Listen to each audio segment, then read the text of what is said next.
Alors moi c'est Amine, je suis entrepreneur social sportif, je suis adjoint international de basketball et j'ai découvert le basket quand j'étais au collège. Donc je suis passé par l'école primaire publique, collège public, lycée public, après j'ai eu mon diplôme et malheureusement je n'ai pas pu pratiquer le sport quand j'étais à l'école publique primaire parce qu'il n'y avait pas de sport. On n'avait pas une séance d'éducation physique et sportive. Au collège, le prof d'éducation physique et sportive, en pleine séance, me dit « Amine, ça serait bien que tu commences une carrière de basketball ». Et donc j'ai choisi un club à Casablanca, qui est le Wydad, pour ceux qui sont rajaouis, j'aime beaucoup le raja dans le foot, et le basket, c'est le rock. Et donc, j'ai démarré une carrière minime, cadet, junior jusqu'au senior, 5 fois champion de Maroc, j'ai fait une Coupe d'Afrique, 2 Coupes d'Arabe, et j'ai appris énormément de valeurs, et puis j'avais un rêve de devenir aussi basketteur de haut niveau à l'international. Après le bac, je n'ai pas pu faire sport et études ici, parce que c'était un système qui n'existait pas beaucoup. Je n'ai pas pu aussi partir à l'étranger, parce que ma famille n'avait pas les moyens pour faire sport et études à l'étranger, et donc j'ai décidé de continuer. À l'université, quand j'étais étudiant, comme vous, on nous a demandé d'organiser un événement. Beaucoup d'étudiants ont choisi d'organiser une soirée culturelle, une conférence scientifique, un voyage. Moi, j'ai dit, je vais organiser un tournoi de basket. Et c'était le tournoi international de basket universitaire. C'est comme ça que Tibio a démarré. T comme tournoi, I comme international, B comme basketball, U comme universitaire. Vous savez, quand on a 18-19 ans, on ne sait pas comment prendre la parole, écrire un email, on va dire communiquer avec un sponsor, parler aux médias, etc. Et donc j'ai appris avec mes collègues. Et puis après cette première édition, on s'est dit, bah tiens, ça serait bien vraiment de se lancer et penser à long terme. Et donc on a créé Tibu. On a choisi les initiales de ce tournoi, et puis on a ajouté Maroc parce qu'on est marocain. Et c'était une association qui promeut le basket comme un moyen d'éducation pour développer les jeunes à travers des caravanes, des summer camps, des tournois. Et à un moment, en fait, on s'est dit, bah tiens, aujourd'hui, qu'est-ce qu'on va véhiculer comme message et comment on va faire la promotion du basketball? Et je me suis rappelé quand j'ai démarré ma carrière de basketball, la première fois quand je suis rentré dans un club, ils m'ont expliqué la triple menace. Qu'est-ce que la triple menace? Il y a le tir, il y a la passe et le dribble. Et je me suis dit, bah tiens, comment cette triple menace peut être, on va dire, une philosophie de vie pour accompagner les jeunes? Et donc forcément, quand on veut tirer dans le basket, tirer, c'est pour marquer. Et puis, on a développé ce concept de dire aux jeunes, oui, c'est bien, tirer, c'est marquer, mais aussi, il faut définir un objectif dans la vie. C'est important de le définir. Au basketball, j'ai envie de faire un tir, il y a le défenseur qui t'empêche de faire le tir. Comme dans la vie, on a envie de faire quelque chose, il y a des obstacles. Et donc, qu'est-ce qu'on fait dans le basketball? C'est la passe. Et donc, la passe, c'est pour aller de l'avant. C'est la même chose dans la vie, on dit aux jeunes, ben, tu ne peux pas définir ton objectif tout seul, il faut travailler en équipe.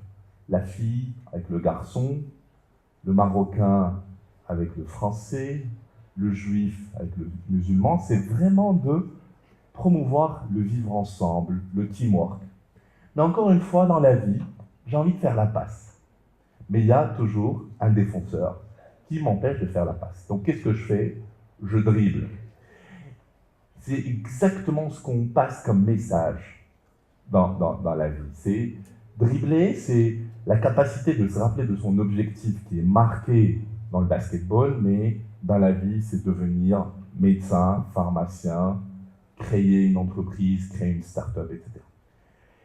Et donc, c'était pas aussi suffisant, parce que au bout de 3 ans, après la création de Tibu Maroc, on a créé une académie, etc.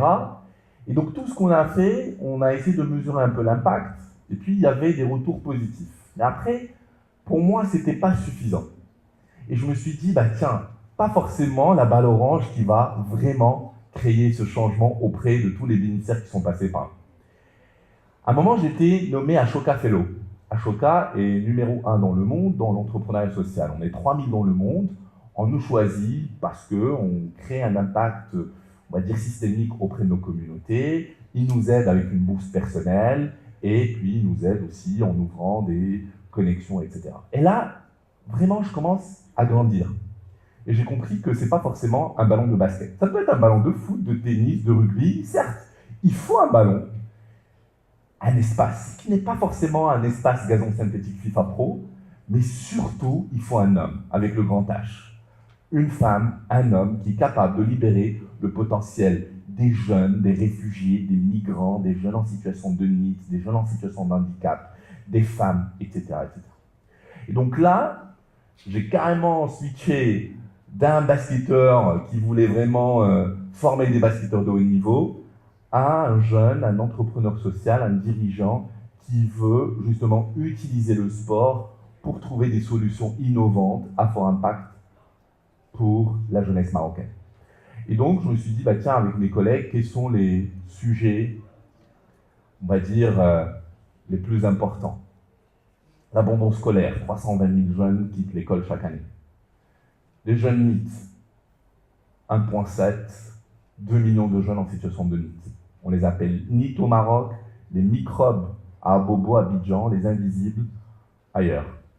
Et donc, on s'est dit, bah, tiens, comment, à travers le sport, on peut créer des programmes qui vont impacter cette jeunesse.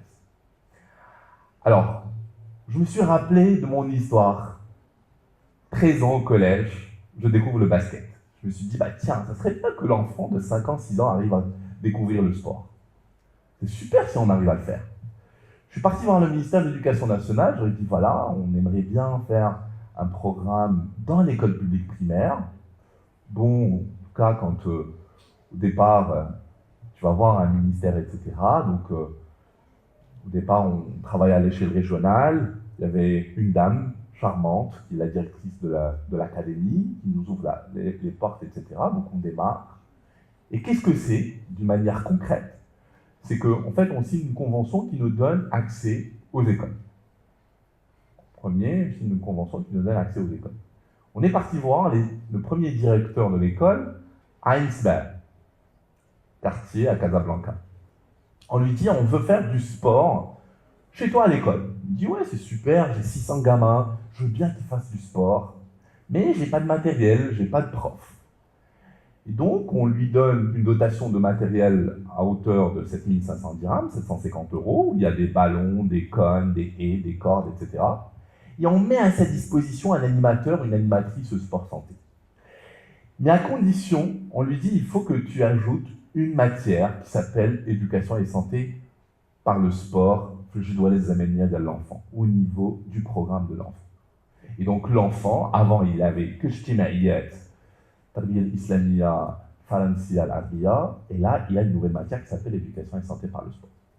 On l'a fait dans la première école à Ainsberg, ensuite Sidi Moumen, ensuite Medina Qadima, ensuite La Ancre, ensuite Haï Mohammadi, Aïn Chok, Barnoussi, ensuite on est monté un peu à Haï Mohammadi, plutôt à Mohammedia, ensuite on est monté à Jdida, ensuite Fnedak, ensuite Tanger, Husseima, ensuite Marrakech, Esfi, Souera, ensuite Zrenren, Jrada, Oujda. Aujourd'hui, ce programme existe dans 52 villes au Maroc, 300 écoles adoptent ce programme, 155 000 enfants bénéficient de l'activité gratuitement depuis 2015.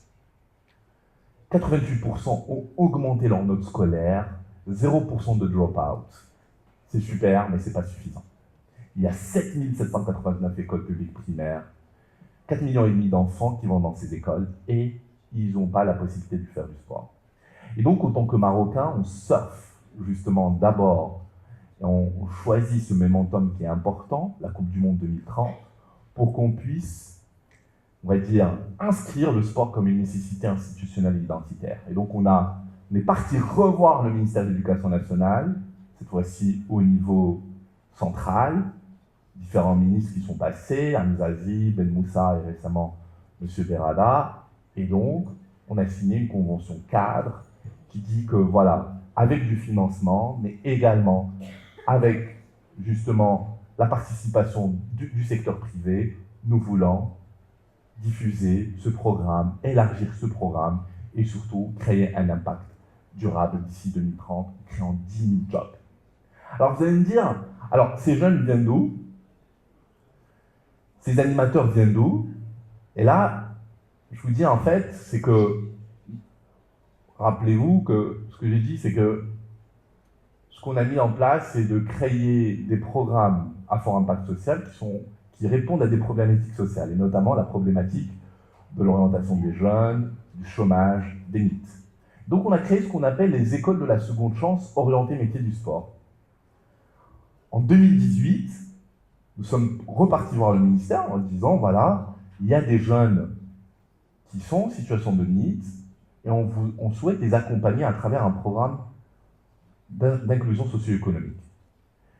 Et en fait, leur réponse, c'était « Ouais, vous êtes plus connus par l'éducation par le sport, par le basket, etc. Peut-être c'est difficile pour vous de faire ce programme. » Après, bon, on les a convaincus, ils nous ont donné une classe dans un collège, et cette classe a accueilli, pour la première année en 2019, 60 jeunes en situation de NEET. Qui sont ces jeunes? Ce sont des jeunes qui, à un moment, ont choisi d'arrêter l'école parce qu'ils voulaient devenir surfeurs, judoka, tennisman, et à un moment aussi, ils ont été, on va dire, ils ont eu un accident dans leur parcours sportif avec leur président de club, de ligue ou autre, et donc ils se retrouvent ni à l'école, ni avec le sport. C'est notre cible. Ils viennent chez nous pendant une année, on les forme sur les métiers du sport, le français, l'anglais, l'espagnol, les outils Microsoft, le leadership, l'entrepreneuriat, l'éducation financière, la process communication modèle, comment organiser un événement sportif, comment lancer une association, comment lancer une start-up. 1200 heures de formation. En parallèle, ils vont faire un stage chez Decathlon, dans des salles de sport, dans des magasins de sport. On a créé ce qu'on appelle l'Alliance de l'emploi par le sport. Et au bout d'une année, ils ont un diplôme reconnu par l'État et on les insère dans le marché du travail. On a réussi cette première promo, le ministère, voilà, il a vu que c'est un projet sérieux. Et puis, on a récupéré une école qui a été abandonnée, fermée il y a 10 ans. On a transformé un hub d'innovation sociale, de belles classes, un incubateur, un terrain de foot, de basket, un gym solidaire, on va dire une bibliothèque, etc., etc. Et aujourd'hui, ce programme existe. On a 19 écoles. 2500 jeunes suivent le programme. Ils ont une bourse chaque fin du mois de 1000 dirhams jusqu'à 1500 dirhams et que nous voulons aussi inscrire d'ici 2030 à peu près 5000 jeunes qui suivent ce programme avec une insertion professionnelle. Aujourd'hui, on est à 89%. Juste pour vous dire que voilà, le sport est voilà, un sujet important aujourd'hui qui se développe.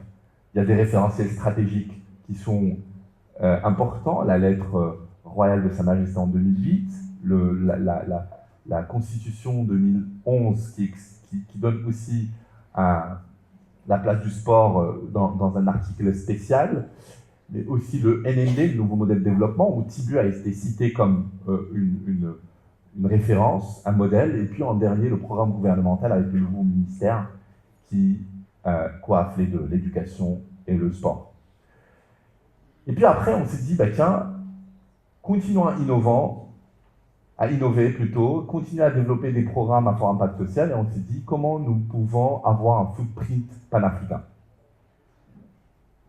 On a eu un move de Tibu Maroc vers Tibu Africa, en créant Tibu Tunisie, Tibu Côte d'Ivoire, Tibu Sénégal, Tibu Madagascar, récemment Tibu Kenya. Et on commence justement à travailler avec la société civile, les entrepreneurs sociaux dans ces pays, et tout en ayant une vision de 2030, celle de devenir la locomotive du sport pour le développement en Afrique. Aujourd'hui, nous sommes 470 salariés, démarrant par une dizaine de bénévoles. Nous allons à 10 000, Inch'Allah, d'ici 2030. Et nous voulons, d'ici 2030, que les 4,5 millions d'enfants arrivent à avoir le sport dans l'école, parce que si on a une génération sportive qui est dopée par le sport, ben demain ils vont partir chez leur papa, maman, leur demander de les inscrire dans un clubs de judo, de foot, etc. Et c'est comme ça qu'on aura une génération sportive, c'est comme ça qu'on pourra justement développer des citoyens qui vont accompagner le Maroc d'aujourd'hui et de demain. Merci.